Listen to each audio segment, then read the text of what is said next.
Salut les humains. Aujourd'hui, on va partir ensemble en immersion dans le monde des habitudes de dev perso. On va naviguer à travers les différentes tendances qu'on peut trouver en ligne. L'idée, c'est de démêler l'inutile, voire même ce qui peut être contre-productif, des habitudes qui sont vraiment transformationnelles. Petit disclaimer, ce qui a transformé ma vie sera peut-être pas aussi efficace sur vous. Et si, à l'inverse, vous êtes à fond sur une habitude qui, moi, m'apporte pas grand-chose, c'est pas grave. Conservez ce qui vous est utile. L'important, c'est d'apprécier le voyage et de trouver ce qui a le plus d'impact positif sur vous. Dites-vous que les habitudes, c'est comme une boîte à outils. Certains outils sont efficaces sur certains mécanismes et en fonction de la machine que vous voulez devenir, il y en a qui seront plus ou moins bénéfiques. Mais n'oubliez pas que ces outils, ils vont être essentiels à votre transformation et au bout d'un moment, c'est eux qui vont définir votre identité. Pour vous expliquer comment cette liste elle marche, vous allez voir qu'on a en haut les habitudes qui sont fondamentales, c'est-à-dire celles que on devrait tous mettre en place. Ensuite, on a celles qui sont transformatives, ça va être les habitudes qui vont vraiment vous aider à devenir la personne que vous avez envie d'être. Celles qui sont utiles, qu'on peut utiliser par-ci par-là à des moments ponctuels. Celles qui vont être inutiles, donc ils vont vous faire perdre votre temps plus qu'autre chose. Et celles à l'inverse qui vont être contre-productives, qui vont vraiment vous faire reculer. On commence directement avec les affirmations positives. Et les affirmations positives, on va les mettre dans les contre-productives.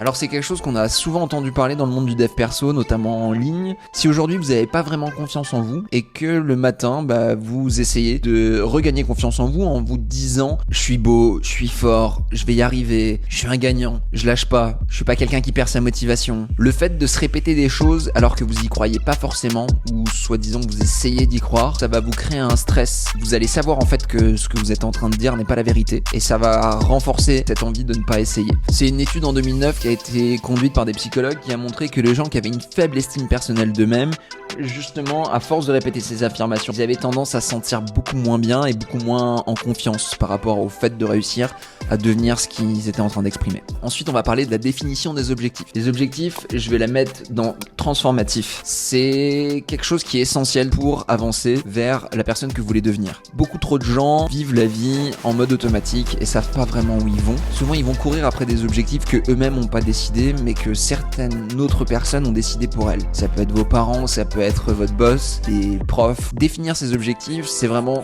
mettre un cap pour savoir où on veut aller. Toutes les montagnes valent pas la peine d'être gravies. C'est à vous de choisir la montagne et de savoir quel sommet vous voulez devenir. Selon Andrew Huberman, qui est un neuroscientifique, pour avoir un objectif utile, il faut absolument que cet objectif vous parle et qu'il vale la peine d'être atteint. Un objectif, c'est vraiment un cap. Il faut comprendre que l'exercice, il est utile à faire pour savoir où vous voulez aller, mais c'est pas lui qui va vous donner la motivation tous les jours de vous lever pour aller travailler à l'accomplir. Ok, ensuite, on va passer aux douches froides. Les douches froides, je vais les mettre dans l'utile. Les douches froides, ça a été vraiment popularisé avec la méthode Wim Hof. Moi, je voyais beaucoup de youtubeurs qui prenaient des douches froides, mais je savais pas vraiment s'il y avait des fondements scientifiques. Et il s'avère que oui, ça booste votre système immunitaire. C'est aussi très utile pour développer une résilience. Si tous les matins, vous vous mettez sous une douche très froide alors que vous en avez pas envie, ça vous aide à créer une discipline. Maintenant, ça va pas être une habitude qui va être transformationnelle. C'est pour ça que je la mets dans utile. À vous de savoir comment vous pouvez l'implémenter dans votre routine quotidienne. Juste une petite mise en garde sur les douches froides. Si vous voulez le faire, faites-le le matin et pas le soir. Il faut savoir que le soir, ça pourrait vous empêcher de dormir. Ensuite, on va passer aux exercices physiques. Les exercices physiques, je vais le mettre dans fondamental. Les exercices physiques, ça a complètement changé ma vie. Ça m'a permis d'avoir créé une routine saine. Ça a permis de booster ma santé. Ça a permis de booster mon attractivité. Ça a permis de me sentir bien dans mon corps. Aujourd'hui, je le mets dans fondamental parce que chaque être humain a besoin d'avoir une quantité d'exercice physique suffisante par semaine pour être en bonne santé. Selon un docteur américain qui s'appelle Peter Attia, qui est spécialisé sur la longévité, l'exercice physique, ça serait le facteur le plus important qui pourrait définir si on vit longtemps et en bonne santé. Selon lui, que vous fumiez ou vous soyez diabétique, ça va augmenter par 3 le risque de mort prématurée. Mais à l'inverse, avoir une haute VO2 max, ça va diminuer par 5 votre risque de mort prématurée. Et la force, qui est souvent liée à votre masse musculaire, elle va diminuer par 3 votre risque de mort prématurée. C'est des petites stats qui font plaisir, à savoir que si vous voulez vivre une vie productive, en bonne santé et le plus longtemps possible, faites des exercices. Quand on dit exercice pour optimiser notre santé, on parle toujours d'entraînement musculaire et d'entraînement cardio. Ensuite, on va parler du jeûne intermittent. Le jeûne intermittent, je vais le mettre dans inutile et non, contre-productif. Et alors ça va peut-être faire grincer des dents. Ça peut être contre-productif si vous êtes en train d'essayer de développer une masse musculaire. Il faut savoir que le jeûne intermittent, il marche par fenêtre de tir. Vous allez avoir le droit de manger. Par exemple, vous mangez pas le matin et que vous attendez midi. Votre corps va être en manque de protéines le matin. Le taux de protéines que vous voulez manger dans la journée, vous allez avoir du mal à l'atteindre parce que vous n'allez pas pouvoir le répartir assez bien. Si vous cherchez à perdre du poids, il faut savoir qu'il n'y a pas d'études qui démontrent que le jeûne intermittent lui-même vous fait perdre du poids, mais que c'est le déficit calorique dans lequel il vous met qui vous fait perdre du poids. Donc le jeûne intermittent lui-même n'est pas efficace. Ce qui est efficace, c'est le déficit calorique. Et c'est pour ça que la plupart du temps, quand les gens mangent que sur une fenêtre de tir, ils mangent moins en quantité calorique dans la journée que s'ils avaient mangé sur des repas répartis. Ensuite, on va passer au journal. Alors quand on parle de journal, on parle pas de journal intime, on va parler plutôt de bullet journal comme on pourrait dire en anglais. Ça, je vais le mettre dans transformatif. Au début, c'est une habitude où j'étais pas vraiment assidu. J'avais du mal à le mettre en place dans mes routines. Et j'ai réussi depuis, on va dire, 3 mois à vraiment le faire tous les jours grâce à un logiciel et aussi grâce à une méthode en particulier. Je me suis rendu compte que avant j'essayais d'être trop littéraire, d'écrire des paragraphes, des phrases bien faites et je suis pas très bon à l'écrit. Ça me demande beaucoup d'énergie. Tous les jours, essayer de raconter ce que je ressentais comme une disserte, ça créait trop de friction et j'arrivais pas à mettre à faire cette tâche tous les jours. Et j'ai lu un livre qui s'appelle le Bullet Journal. C'est juste l'idée d'écrire par tiré qui a vraiment tout changé pour moi. Parce que du coup j'avais plus à me concentrer sur la forme mais uniquement sur le fond. Et aussi avant j'essayais de le faire sur un cahier et je me suis rendu compte que en fait je préférais le faire en digital. J'utilise un logiciel qui s'appelle Rome Research où dedans il y a une fonctionnalité où tous les jours en fait il nous sort une page et on peut écrire dans cette page elle est notée avec la date. En utilisant à la fois ce logiciel et des bullet points, des tirets, j'ai réussi à avoir une habitude quotidienne d'écrire dans ce journal et je me suis rendu compte de plein de choses. C'est pour ça que je l'ai mis dans transformatif parce que je me suis rendu compte des pensées qui étaient récurrentes et je me suis rendu compte des pensées qui étaient un peu négatives et positives en fonction de certaines choses que j'avais en place dans ma vie. Des fois on se rend pas compte de ce qui se passe dans notre tête et le mettre sur papier tous les jours, moi je le fais le matin et le soir, ça vous permet de vous rendre compte de choses que vous aimez pas et de vous concentrer sur peut-être des objectifs différents que ceux que vous avez mis en place à la base. C'est pour ça que ça a un lien assez direct avec la définition des objectifs, c'est votre ressenti quotidien en fait qui va vous permettre de savoir vraiment où vous voulez aller. Par exemple, s'il y a un boulot que vous aimez pas mais que vous en rendez pas trop compte parce que vous êtes un peu en mode automatique, dans votre journal vous allez peut-être l'écrire tous les jours et au bout d'un moment vous allez vous en rendre compte.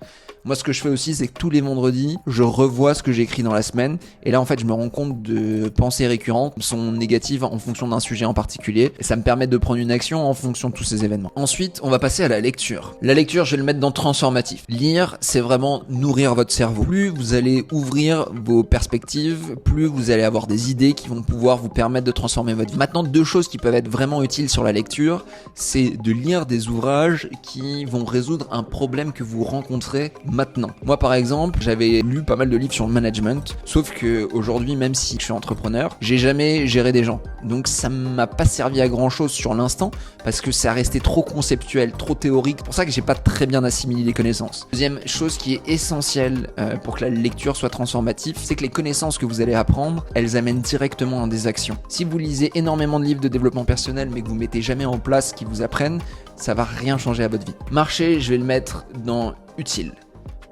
Et honnêtement si vous avez un job, vous êtes toujours assis, vous êtes derrière votre bureau et que vous mettez jamais votre corps en mouvement, ça va pas du tout stimuler votre créativité. C'est souvent en marchant qu'on a des bonnes idées. Il faut savoir par exemple que chez Apple, la plupart des réunions étaient faites debout et en marchant dans les bureaux pour stimuler la créativité des employés. Warren Buffett, qui est un investisseur très connu et un des hommes les plus riches au monde, il dit que la plupart de ses idées, il les a eues en marchant. Moi qui travaille tout seul depuis chez moi, je marche au moins une demi-heure tous les jours. Ça permet de stimuler mon cerveau et puis en plus ça consomme des calories. On va passer à la méditation. La méditation, je vais le mettre dans transformatif. La méditation pour moi c'est l'habitude qui a été une des plus dures à maintenir. Pendant 2 ans, j'ai réussi à méditer tous les jours à peu près 15 minutes. C'est une habitude qui met énormément de temps pour qu'on voit des résultats. Aujourd'hui, c'est toujours quelque chose qui est assez difficile. Je médite en général 3-4 fois par semaine, mais j'ai du mal à me tenir à cette habitude. Pourquoi c'est transformatif ? C'est une habitude qui va vous permettre de réguler vos émotions. Je parle surtout de capacité à limiter vos pulsions. C'est-à-dire que des fois on a très envie de sucre, on a très envie de choses qui vont être une récompense instantanée. Ça peut être les jeux vidéo, ça peut être aller sur les réseaux sociaux, ça peut être manger quelque chose. La méditation, ça permet justement de calmer cette pulsion pour réussir à se concentrer sur des actions où les résultats vont mettre beaucoup plus de temps à arriver. Du style, travailler sur un projet qui a du sens, écrire un bouquin, monter une chaîne YouTube. C'est des actions qui sont très demandantes en termes d'énergie. On va pas avoir une récompense directe, on va pas avoir un shot de dopamine à l'instant T, mais par contre à l'inverse, les résultats ils vont être beaucoup plus importants. La méditation justement, ça nous permet de nous canaliser vers ces objectifs-là. Le problème avec la méditation, c'est que ça met beaucoup de temps à se mettre en place. C'est-à-dire que c'est une activité qui demande énormément de pratique avant justement d'arriver à transformer notre façon de fonctionner. C'est pour ça que c'est transformatif, mais c'est pour ça que c'est dur à mettre en place. Le mieux, c'est de commencer petit, en commençant 5-10 minutes par jour, d'utiliser une application qui va vous permettre de vous guider. Avant, j'utilisais une application en anglais qui s'appelait Headspace. J'ai essayé aussi Petit Bambou. Maintenant, je fais des méditations tout seul, juste en écoutant de la musique relaxante. Ensuite, on va parler de minimalisme. Minimalisme, je vais le mettre dans utile. Moi, le minimalisme, c'est un sujet qui m'a beaucoup intéressé il y a plusieurs années en arrière. J'ai consommé beaucoup de vidéos YouTube sur le minimalisme, notamment un youtubeur qui s'appelle Matt D'Avella. Je trouve que ça a pas mal changé ma vie. Je l'ai mis vraiment en place sur les vêtements et aussi sur ce que j'ai en général comme objet dans mon appartement. Ça aide sur les fringues à limiter les décisions qu'on va prendre tous les matins. Parce que c'est vrai que réfléchir à comment on va s'habiller, ça peut nous prendre du temps. Ça aide aussi à être plus mobile. C'est-à-dire que je suis devenu vraiment minimaliste quand j'ai commencé à voyager. J'ai vécu 5 ans à l'étranger et forcément quand on est toujours dans nos valises, si on a 4 valises, c'est beaucoup plus difficile d'être mobile, de déménager d'un pays à un autre que si on n'a qu'une valise. Ensuite, on va parler du Miracle Morning. Et le Miracle Morning, je vais le mettre dans contre-productif. Là, ça peut faire grincer des dents aussi. Le Miracle Morning, en quelques mots, c'est un livre qui a été écrit et qui conseille aux gens de se lever à 5h du matin pour faire une liste d'actions, d'habitudes, pour créer une vie qui va avoir beaucoup plus de sens. Pourquoi je le mets dans contre-productif ? La première chose, c'est que la philosophie du Miracle Morning, comme son nom l'indique, c'est de se lever très tôt. Si vous levez à 5h du matin, alors que habituellement vous levez entre 7 et 8h, vous allez décaler votre horloge circadienne, vous allez être juste explosé tous les matins. Pas oublier que le Miracle Morning, c'est un livre écrit pour les Américains, que les Américains se lèvent déjà beaucoup plus tôt que nous. Donc déjà vous levez à 7h alors que d'habitude vous levez à 8h30, ça serait un pas qui serait intéressant à faire. Il faut savoir que le Miracle Morning, son idée, ça marche selon les acronymes SAVERS, c'est-à-dire silence, donc faire de la méditation le matin. Ça, c'est quelque chose de productif. Ensuite, le A de SAVERS, c'est affirmation. Si vous n'avez pas confiance en vous, ça peut vous donner encore moins confiance en vous. Ensuite, il parle de visualisation, une visualisation positive. Essayez de visualiser vos objectifs, de vous visualiser dans une réussite. Et pour le coup, ça c'est inutile. Parce que la science a démontré que toujours s'imaginer en train d'avoir réussi, ça va pas tant vous pousser à vous motiver davantage et à avancer dans vos actions quotidiennes. La visualisation, elle peut aider pour commencer un projet, mais au bout d'un moment, elle va être contre-productive. C'est pas elle qui va vous permettre de garder une discipline pour atteindre votre objectif. Par contre, ce qui marche et ce qui a été démontré par la science comme étant efficace, c'est la visualisation de l'échec. Par exemple, si vous avez lancé un nouveau business, que maintenant vous êtes entrepreneur et que votre pire phobie c'est de retourner bosser dans votre ancien boulot corporate, dites-vous que mieux vaut se concentrer sur l'image de vous en costard-cravate qui était dans ce bureau, que vous détestiez, avec cette équipe que vous n'aimiez pas. Ça va vous aider à vous concentrer sur les tâches quotidiennes que vous avez à faire. Il y a eu pas mal d'expériences qui ont été faites avec une souris dans un tube, avec d'un côté du tube le fromage et d'un autre côté un chat qui pouvait bouffer la souris. Ils ont essayé en mettant que le fromage ou que le chat. La souris elle avance beaucoup plus rapidement quand il y a un chat derrière que quand il y a un fromage devant. Ensuite dans le Savers on a le R qui veut dire reading, donc lire. Ça comme on l'a dit c'est fondamental. Et à la fin on a le S qui veut dire scribing, qui est un journal. Et ça pareil c'est aussi fondamental. Donc le Miracle Morning je le mets dans contre-productif parce qu'il y a 3 choses qui vont l'être, les affirmations, la visualisation et le fait de se lever trop tôt. Ensuite, on va parler de la nutrition. Moi, la nutrition, je vais le mettre dans fondamental. Comme les exercices, c'est les activités fondamentales en fait qui vont faire marcher le corps humain. Si vous mettez du diesel dans une voiture essence, forcément ça va pas marcher. Et bah c'est pareil avec les aliments. Si vous alimentez pas bien votre corps, forcément vous allez avoir l'esprit qui va pas bien tourner. Il y a une connexion entre le corps et l'esprit. La nutrition, c'est tout un domaine, on pourrait en parler des heures. Globalement, ce qui est le plus important dans la nutrition, c'est comprendre quels sont les nutriments, protéines, lipides, glucides, et comprendre comment marchent les calories. Savoir qu'est-ce qu'un déficit et un surplus calorique. Ensuite, on va parler de l'optimisation du sommeil. Et l'optimisation du sommeil, je vais le mettre dans fondamental. J'ai fait une vidéo, je vous mets le lien juste en haut, vous pouvez cliquer dessus pour la voir, où je parle entièrement du sommeil et de à quel point ça peut être essentiel pour se sentir en pleine forme, certes, mais aussi pour être productif et savoir où vous voulez aller. Le sommeil, c'est un élément fondamental de notre santé, donc forcément ça va être un élément fondamental dans notre développement personnel. Ensuite, on va parler de la productivité. Et la productivité, je vais le mettre dans transformatif.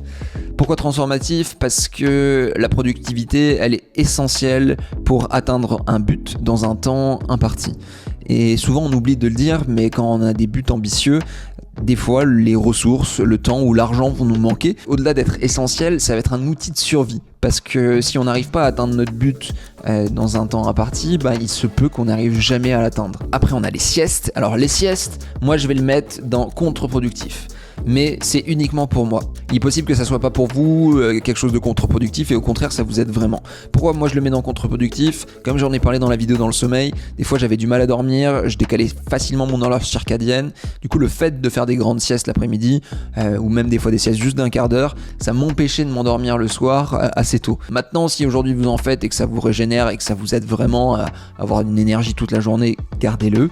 Il faut savoir par contre que ce qui est fondamental dans le sommeil, c'est d'avoir une quantité horaire de sommeil suffisante pendant la nuit. Et finalement, on va parler du vision board. Le vision board, je vais le mettre dans inutile. Le vision board, c'est l'idée d'avoir un tableau, que ça soit physique ou digital, avec des images qui vont représenter vos objectifs réalisés. Donc que ça soit, moi j'avais mis dans le mien, un gars tatoué torse nu musclé, je crois David Beckham qui était habillé stylé mais minimaliste, un moine qui faisait de la méditation et une jolie actrice. En gros, ça peut être sympa pour commencer un objectif, un peu comme la visualisation comme on en parlait, mais c'est vraiment pas ça qui va vous motiver à avancer et surtout à surmonter les difficultés, potentiellement les échecs que vous allez rencontrer. Ça fait le tour de ce tableau. Si vous trouvez que c'est intéressant, n'hésitez pas à mettre un like. S'il y a des habitudes que vous avez trouvées utiles et que moi j'ai mis en contre-productif, n'hésitez pas à les mettre dans les commentaires. Si vous avez trouvé cette vidéo intéressante, je vous invite à regarder ma prochaine vidéo sur l'alcool et comment j'ai arrêté l'alcool. Vous avez juste à cliquer ici. Je vous dis à tout de suite dans cette vidéo.